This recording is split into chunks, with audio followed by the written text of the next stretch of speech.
Not to make Rebecca any more nervous than she already is, but there's only a few hundred people watching online.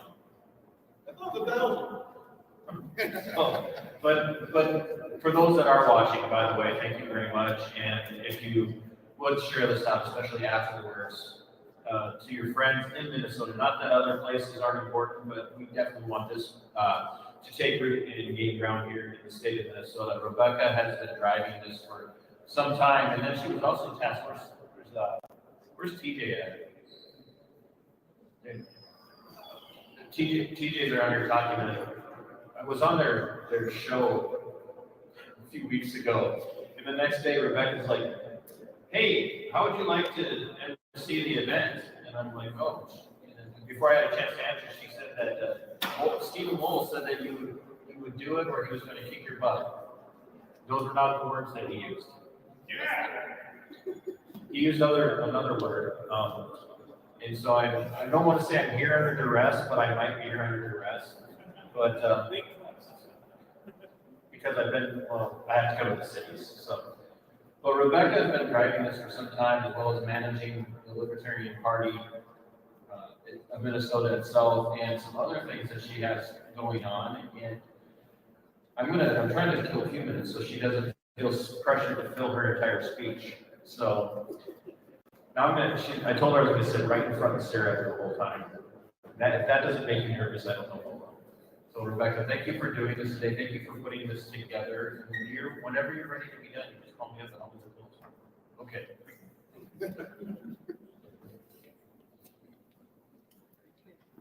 Okay. I've got to tell you, I was always told to just imagine everybody in the audience in their underwear being less nervous. It's not true. So I'm just going to read what I have written and just remember that I'm not here because I'm a professional. I'm here because I'm angry. First, I do want to thank everybody that came out today, the people that planned to make this happen. And we came here despite our differences and our backgrounds because we have one thing in common, a hatred for the military-industrial complex and drive to make it stop, a dream of peace in our time. If that's the only thing that we ever agree on, that is enough to be kindred souls. My name is Rebecca Wyden. I am a homeschooling mom of a large family. I have a small farm in northern Minnesota near Bemidji, and I'm the current chair of Libertarian Party Minnesota. But most importantly, and the reason I'm speaking today, is that I'm an Army combat veteran that served 2 tours to Iraq as a medic during very key points of the war, times which will have gone down in history that I got to witness firsthand. And I might need to take a few breathers while I go through this. Apologize in advance. I came here today to speak in support of the defend the guard legislation. I am not going to bore you with my philosophy. I'm not going to lecture you on why I believe that pursuing this is in the best interest of Minnesotans' national security and worldwide stability, at least not yet. But I am coming here today with stories, and if you will have some patience with me, I might be able to get through them all. I got to join the Army in September 2000, just a year shy of the events of 9/11. It had taken a lot of time to pick a job that I wanted to be. The first job that I was offered was a 91 Bravo combat medic, and without thinking about it, I said yes. I never considered anything else because that job just felt like it was where I was meant to be. And I finished all my training by July of 2001. In July of 2004, we were in Iraq. By October of 2004, we were in Ramadi, Iraq, in the Al-Anbar province. We were out on a weapons cache sweep in a graveyard, the 44th Engineering Battalion. The intel the day before had said to expect activity, and the day went by without incident, but on our way back to the FOB, stands for Forward Operating Base, by the way, a vehicle towards the end of our convoy was hit by a massive IED that sent Humvee into an instant fireball. Sorry.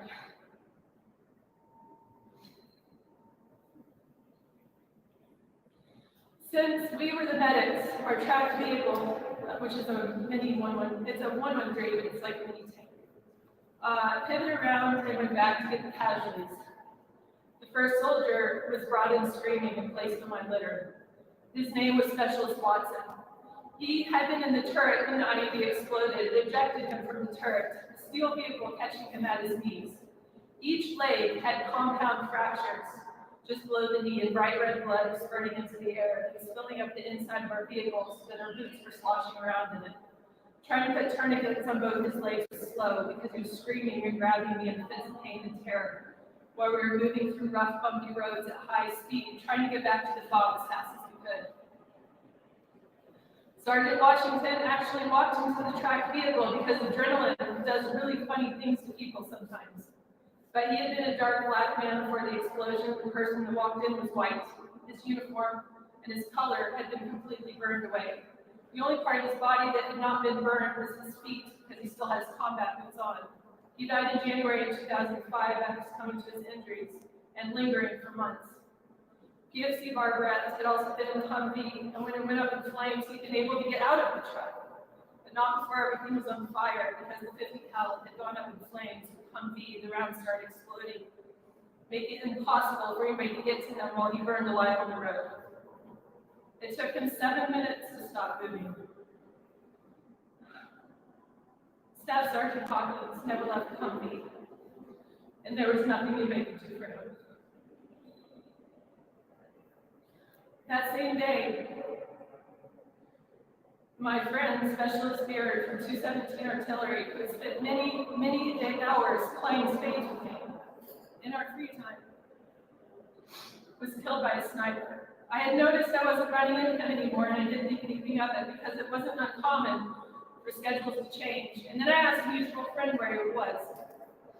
He was killed on that day, the 44th, lost all those people. He replied, having no idea I had been the medic for that mission. You didn't speak of the dead after they were gone, and so nobody had talked about Beard at all. And I think that for all of us, we knew that it could easily have been any of us, and it wouldn't do any good for any of us to lose our minds if we lost our life, because we still had a job to do and no way to go home. In November of 2004, November was a very busy month, by the way. We were out on mission on our way back to the FOB. I was riding in the back of our 113. The troop hatch in the back was open because we were set up in the ambulance. We didn't have a turret with a large gun. That's against Geneva Convention. So I was pulling guard in the back, my M16, over a layer of sandbags for some cover. The road we were going back was lined with a thick crowd of children who were all out waving and at us as we were passing by. I remember thinking to myself how nice it was, because if you know me, you know how much I love kids. I made eye contact with a small child in front with large brown eyes, and as I started to wave back, I was thrown backwards, and M16 broke from my hands, dirt and rocks hitting me in the face, and everything went black. I never heard the explosion. The next thing I remember, I being picked up on my flat vest by our first sergeant, who was shaking me and yelling my name. I told him I was fine, and that was that. I stood back up, and just in time to see us rolling through the gates of our FOB. Once we stopped and parked in the FOB, the commander asked the first sergeant if we should go back and assist with casualties, and they decided that we wouldn't. I had been the medic for that mission, and I was barely standing. I can't tell you how many children died that day from the crowd. In that crowd, but imagine setting off an IED in the middle of a Saturday afternoon in the Minnesota State Fair, and everybody standing shoulder to shoulder. How many people would have died? Because that's what happened. And all I know for sure is the vehicle that saw everything happen from behind, that was behind us. So it just decimated the crowd. There was nobody left. It was gone. I don't have names for any of them, but out of all the memories, this one is the hardest for me to deal with. Because every time it gets quiet, I just see those large brown eyes. But I know that she died that day as every other child in that group, meant to kill every vehicle in my vehicle, or meant to kill everybody who was in my vehicle, which failed. Later in November, we're still in November, I was on ship, Area Station Romani, with incoming casualties was announced on the radio. We went out to the smoke pit to change smoke pits. That's what we did besides space. And soon an Abrams tank pulled in and then pivoted and parked instead of allowing us to unload casualties. The driver jumped out and walked inside, while myself and another medic crawled up the Abrams. There was an eerie silence as we started yelling to the guy in the turret. He'd fallen down into the gunner seat and slipped into his flak vest and was limp, making it difficult to get to him. Eventually, I noticed there was blood on everything, but we kept working and talking and hoping that there was something left to say. That was the drive. It always just kept us going day after day. It was hope. The next guy, we're gonna save the next guy. When we finally cut the straps of his flak vest and got that off him, his head rocked backwards, and despite everything that I had already seen in the short time that we'd been there, I gasped. He'd been hit in the face with an RPG, and it was empty where his face had previously been. Our mission to save the soldier turned into recovering a body. And there were no words spoken between us once we saw his face. We just knew what to do next. He was 21 and had just gotten married. After his body had been recovered, I went out front, and my NCO was sitting on the steps, still chain smoking. I sat down and pulled out my own pack of smokes, neither of us saying anything, because there was nothing left to say and nobody talked about it. In March 2005, I left for R&R, which stands for Rest and Relaxation. One of the last people I saw before I left was Specialist Tywin, from 19th Infantry, who punched me in the flak vest, saying, "You're ready for war now," while he growled and moved off. We were trying to drop off an Iraqi civilian who had been hurt in a car accident. I was so terrified being seen with U.S. Army soldiers that he would not leave our ambulance, because being viewed as an American sympathizer was a death sentence in Ramadi. A few days after I left for R&R, Humvee was hit by an IED so big that there was nothing left to recover the lower half of the gunner. Corporal McGowan, Specialist Twyman, Staff Sergeant Hoskins, all killed instantly. One of our docs, Captain Grimes, who was in the backseat of the Humvee, was brought to the aid station. But every single one of his bones had been shattered, and there was nothing left to save. Whenever we took casualties under fog, we'd go to combat blackout. There was a way of ensuring that soldiers' families were killed or injured, had a way of being properly notified by the Army. Because I was on R&R when this happened, nobody could send me an email or make a phone call to coordinate. I found out on Fox News, sitting in my parents' living room back in the States, that 4 of our guys had been killed. Nobody knew what that meant to me. In Ramadi, these stories happened every day. Every day, we sustained casualties until we went back to the United States after our 12-month deployment was done. My brigade, 2nd Brigade Combat Team, 2nd Infantry Division, held for a long time the record of soldiers lost in single deployment. We might have held the record for the entirety of the war, but really I quit paying attention to my own sanity. And then I decided to re-enlist. I knew that we were slotted to go back to Iraq, and even after 12 months were over, part of me had never come home, so deciding to go back was easy. I was still a medic, and part of being a medic is knowing that you have the skills to do a job that people need, and if I didn't, then some poor fellow who had no idea that he was getting into would have had to go on my place. And so I did what any good medic would do, and I made sure that I was there. In 2006, just a year after we'd come home from Ramadi, I went back to Iraq. My unit was assigned to Camp Restamai in southern Baghdad. This time, my mission was different. Assigned to a security platoon, we took convoys of supplies from one base to another. We pulled regular QRF ships. That's kind of something. That stands for Quick Reaction Unit. In November 2006, we got alerted to a helicopter assist in the recovery. A team had been hit in the city. My battalion commander pulled me aside on the way out and told me they couldn't find the head of one of the soldiers and asked if I was going to be okay. I told him that I would be fine and left.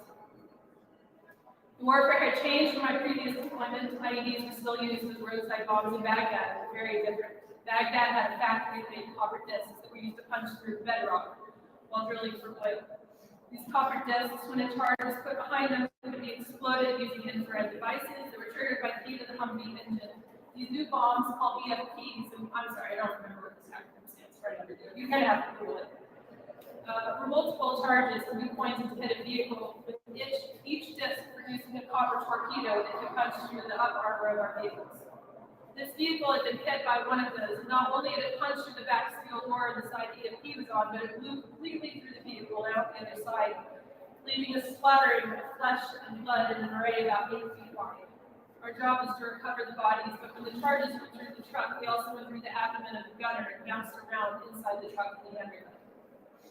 The force was so powerful that there were skin and bones embedded into the Kevlar walls and concrete. We realized fairly quickly that we were not going to be able to recover the bodies individually, so then our job became to find the dog tags. We never found the dog tags, but we did find their fingers with their weathering still on them. And I'm ashamed to say that I never knew who was who, but just in that vehicle that day, 3 men died. Sergeant Gibson and Specialist 4 PFC Murphy. They're part of a unit from Alaska that is in the process of redeploying back to the States when surge in Baghdad was announced. Some of them were already home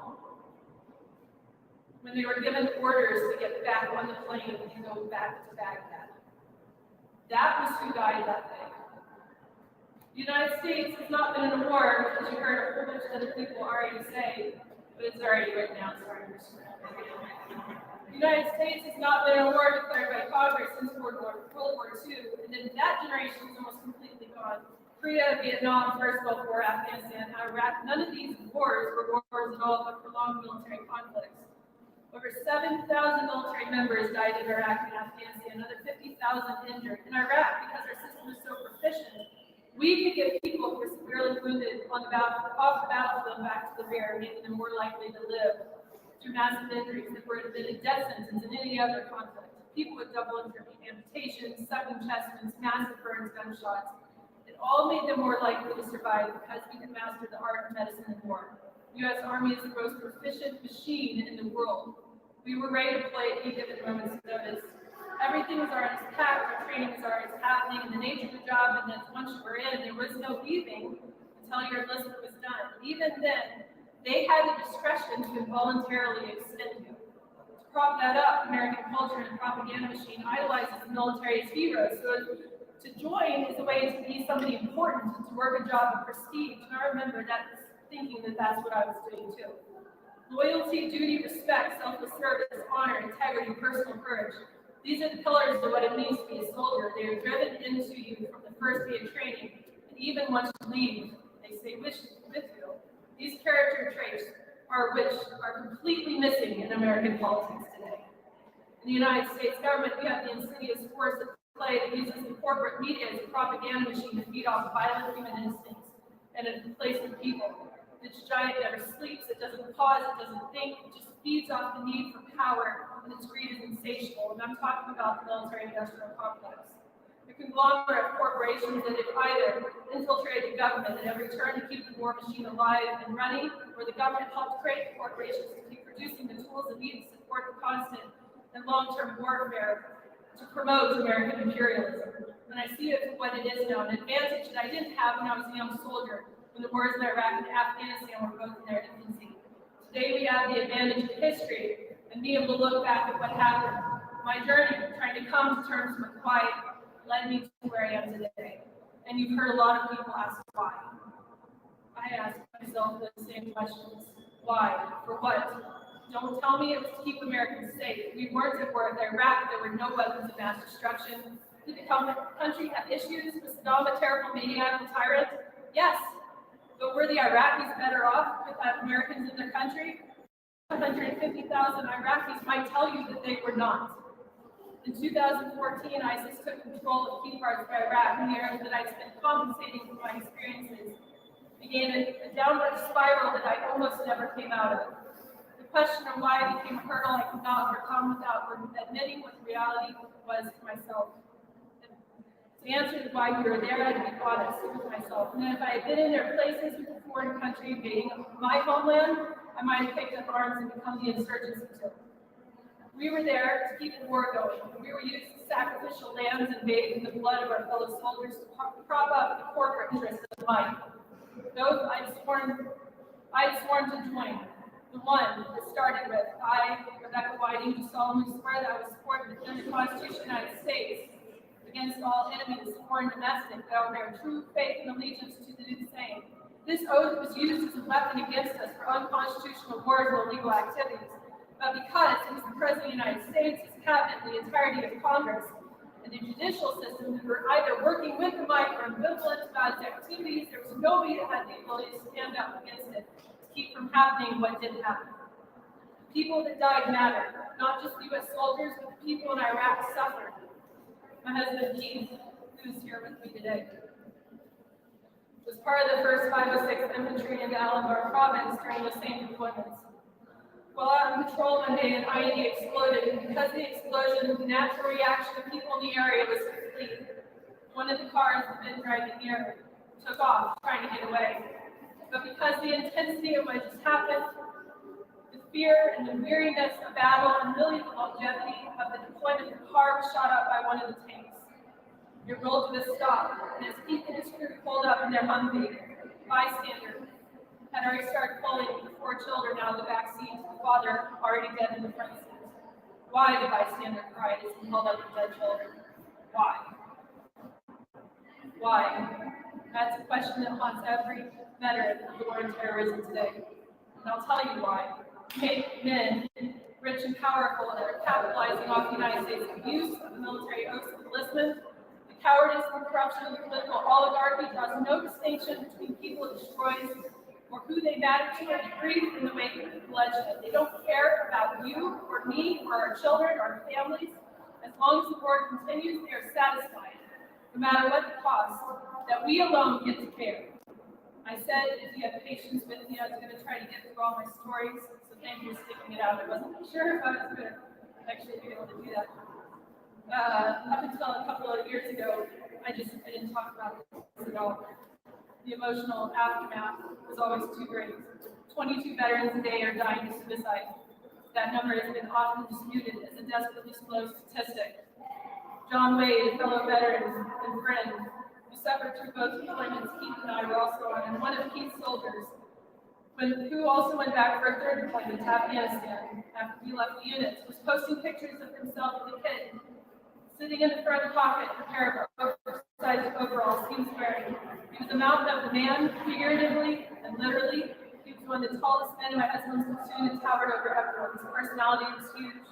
His heart was huge, and he was the kind of person you could rely on. 3 days later, he was dead. Luther was due to get married. He was a reliable soldier, a good friend. It didn't seem like any of the things that we'd gone through were getting to him. When he was found dead in his home, he died of organ failure from drinking. He hadn't told anybody about Iraq. He just drank himself to death to cover up the pain.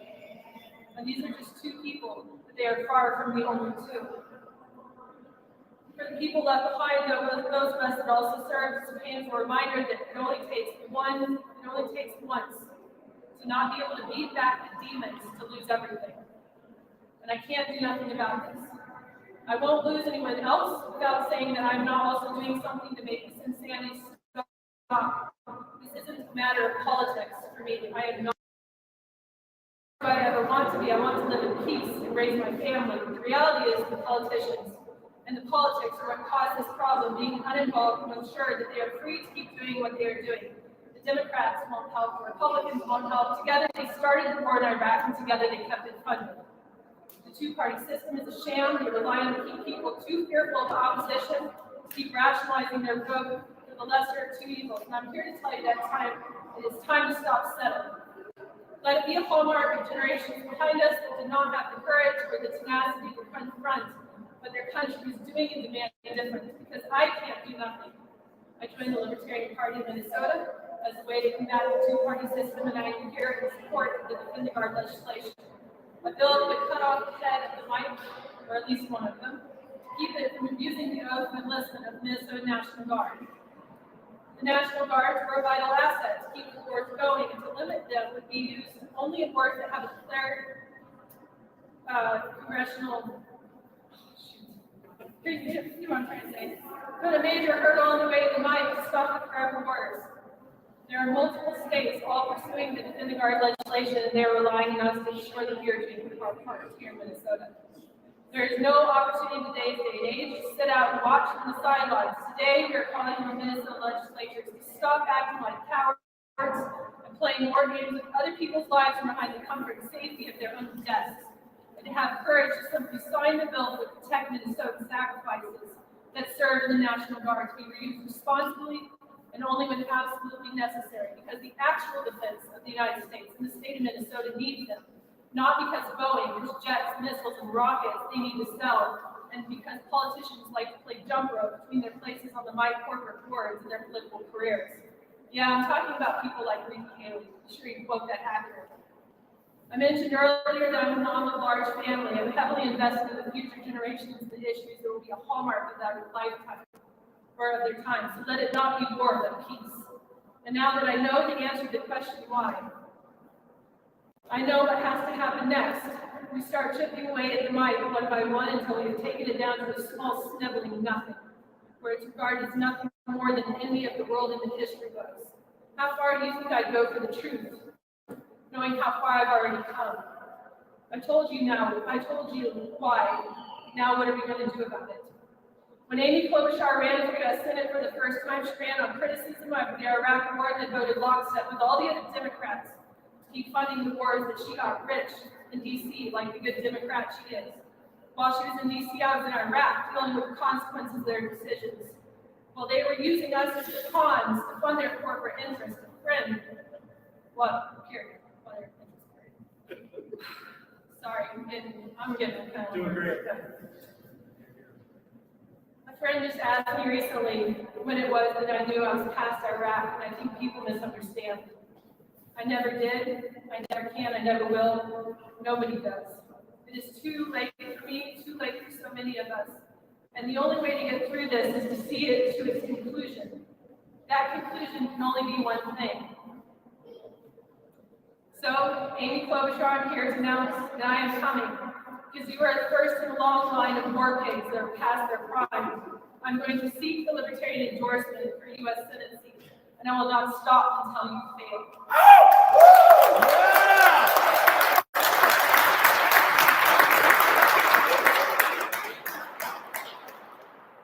Then I'm going for the next tyrant and the next, until every single one of you that would take advantage of soldiers' patriotism for your own evil purposes have zero credibility left to keep going. And this terrible chapter in American history is closed because no one, again, would ever consider abusing the military to make rich men richer, much less consider being their puppet in office. I swore an oath to defend the Constitution of the United States against all enemies, foreign and domestic, and that oath was written in the blood they spilled, so help me God.